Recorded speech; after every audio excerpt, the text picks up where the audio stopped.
अगर शाहिद साहब ये कहना चाह रहे हैं कि बेमकसद है और इंतखाबात इस वजह से नहीं होने चाहिए क्योंकि इंतशार फैलेगा, तो मैं इस बात से मुत्तफिक नहीं हूं।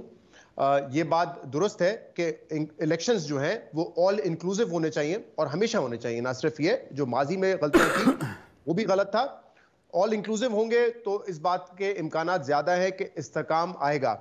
अगर नहीं होंगे जिस तरह आज के हालात हैं तो चांस इस बात का जरूर है कि इस्तेकाम नहीं आएगा। जैसे दूसरे पार्टिसिपेंट्स ने भी बात की, 2018 के बाद जो ऑपोजिशन थी उसने इमरान खान की हुकूमत नहीं चलने दी। 2013 में जो आरओ के इलेक्शंस के इल्जाम लगे उसके बाद पीटीआई ने जो है वो नवाज शरीफ की हुकूमत नहीं चलने दी, और इस तरह माजी में भी हमने देखा गया है। तो मैं इस बात से तो मुत्तफिक हूं कि अगर आप चाहते हैं कि मुल्क में इस्तेकाम आए तो तमाम पार्टीज को बराबर का हिस्सा मिलना चाहिए ताकि इलेक्शंस जो है उसकी क्रेडिबिलिटी रहे। लेकिन अगर वो ये कहना चाह रहे हैं कि नहीं बेमकसद है और इंतखाबात ना करवाएं, तो मैं उससे मुत्तफिक नहीं हूं। और जहां तक ये महमल ने कहा कि वो शायद पीटीआई की अपीजमेंट की वजह से ये कर रहे हैं, मैं इस बात से मुत्तफिक नहीं हूं। मेरे ख्याल से उनके अपने पार्टी से ग्रीवेंसेस हैं, उस वजह से वो जो मेन उनकी किचन कैबिनेट थी उससे बाहर रहे, और उस जो इस सिलेक्शन में वो नहीं हिस्सा ले रहे, तो वो मेरे ख्याल से ज्यादा बड़ा इशू है क्योंकि वो इस सिलेक्शन में नहीं है, उनके पार्टी से इश्यूज हैं और वो बहुत सारे हैं, चाहे वो मरियम नवाज से रिलेटेड हो या इस बात से रिलेटेड हो कि उनको वजीर आजम क्यों नहीं बनाया गया। काफी सारे मामला हैं जो विद इन द पार्टी चल रहे हैं। मेरे ख्याल से उसका मकसद ये है, और ये मैं इसलिए कह रहा हूं क्योंकि अगर हम बात करते हैं कि पीटीआई की अपीजमेंट है, तो मुझे तो आज तक एक रहनुमा या एक कैंडिडेट पीटीआई का नहीं नजर आया जिसने ये कहा हो कि इलेक्शन नहीं होने चाहिए क्योंकि वो बेमकसद होंगे। हाँ, वो ये बात जरूर करते हैं कि लेवल प्लेइंग फील्ड मिलनी चाहिए ताकि इस्तेकाम आए। वो बात तो मेरे ख्याल से हर जी शऊर इंसान कहता है कि लेवल प्लेइंग फील्ड मिले ताकि इंतखाबात हो और उसकी एक साख हो, और साख की सब बात करते हैं, ये कोई ढकी छुपी बात नहीं है। जमहूरियत में इलेक्शन करवाने हैं तो होने ऐसे चाहिए कि जिसकी साख हो। तो मुझे तो अभी तक पीटीआई का कोई रहनुमा दूर दूर तक नहीं नजर आया जो इस सब के बावजूद जो उनके साथ हो रहा है उसमें उन्होंने ये पोजीशन ली हो कि इलेक्शन आप मुलतवी कर दें, इलेक्शन ना कराएं क्योंकि इलेक्शन बेमकसद होंगे। जहां तक मेरी राय है, मैं आप देता हूं मैं क्यों ये राय रखता हूं कि इलेक्शन जो है वो होने चाहिए, क्योंकि एक तो जैसे महमल ने बिल्कुल ठीक कहा कि अगर इलेक्शन नहीं होंगे तो क्या होगा। क्या यही जो केयर टेकर सेटअप है वो चलता रहेगा? आइन में इसकी गुंजाइश नहीं है। क्या डेमोक्रेट सेटअप आएगा? बिल्कुल ऐसा नहीं होना चाहिए। क्या डिक्टेटरशिप आए? बिल्कुल, वो एडवेंचर भी हम करके देख चुके हैं, उससे मुल्क का कोई फायदा नहीं हुआ। तो जो बेस्ट पॉसिबल सिनेरियो है आपके पास इस वक्त वो ये है कि आप इंतखाबात करें ताकि कम से कम आपके पास एक हुकूमत हो जिसको आप अकाउंटेबल ठहरा सकें। देखिए, यही तो है ना जमहूरियत का हुस्न, कि आज अगर कोई इलेक्टेड पार्टी हो तो आप उसको अकाउंटेबल ठहरा सकते हैं। आज बिलावल भुट्टो साहब अपने आप को डिस्टेंस कर रहे हैं पीडीएम की हुकूमत में जो परफॉर्मेंस रही उससे डिस्टेंस कर रहे हैं क्योंकि उनको लगता है इलेक्शन में नुकसान होगा उनका। आज जो पीटीआई के साथ ज्यादतियां हुई उससे पीपल्स पार्टी अपने आप को दूर करने की कोशिश कर रही है। सही कर रही है, गलत कर रही है, वो अलग बहस है, लेकिन वो इसलिए कर रहे हैं क्योंकि उनको पता है जब आवाम के सामने जाएंगे उनकी अकाउंटेबिलिटी होगी, उनको अपने आप को दूर करना पड़ेगा। और अगर कोई केयरटेकर सेटअप हो या किसी और किस्म का सेटअप हो तो आप किसको अकाउंटेबल ठहराएंगे? जब पीडीएम की हुकूमत में पंजाब में कुछ होता था वो कहते थे वहां हमारी हुकूमत नहीं है, वहां तो केयरटेकर गवर्नमेंट है, हमारा उससे क्या लेना देना। केयरटेकर गवर्नमेंट इलेक्टेड नहीं है, वो आवाम को जवाब देनी है, उनसे कैसे पूछे।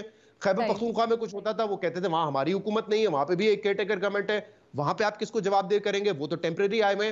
तो इसीलिए मेरी नजर में ये बहुत जरूरी है कि इंतखाबात हो, एक इलेक्टेड गवर्नमेंट हो जिसके ऊपर मीडिया दबाव डाल सके, अवाम दबाव डाल सके। और मेरे ख्याल से इस वक्त जो पीटीआई की जो पोजीशन है, आज के हालात हैं, वो भी उसी वक्त तब्दील होंगे जब कोई इलेक्टेड हुकूमत होगी, चाहे बिलावल हो, चाहे इमरान खान हो, चाहे नवाज शरीफ हो। The government should be made accountable. दूसरी मैं आपको एक मिसाल देता हूं, देखिए पाकिस्तान के माजी के इंतखाबात भी आप देख लें। 2018 में नवाज शरीफ माइनस थे, इंतखाबात हुए।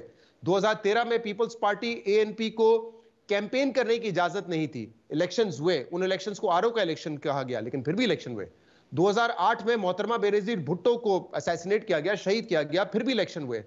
2002 के इलेक्शंस जिस पे बहुत सारे लोग बात करते हैं और कई ऐसे लोग हैं जो कहते हैं कि बड़ी जबरदस्त हुकूमत थी, स्टेबिलिटी थी 5 साल।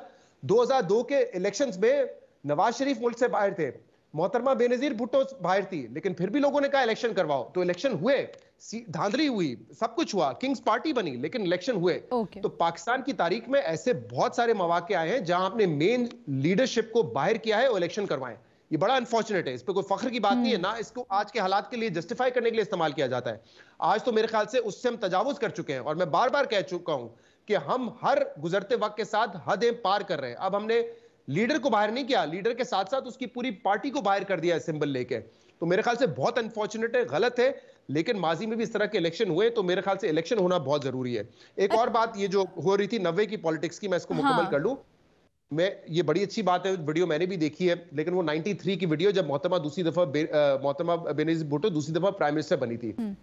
खाली एक वीडियो की बुनियाद पे आप ये नहीं कह सकते कि उस वक्त टॉक्सिक रिलेशनशिप नहीं थे पॉलिटिकल पार्टीज के बाद।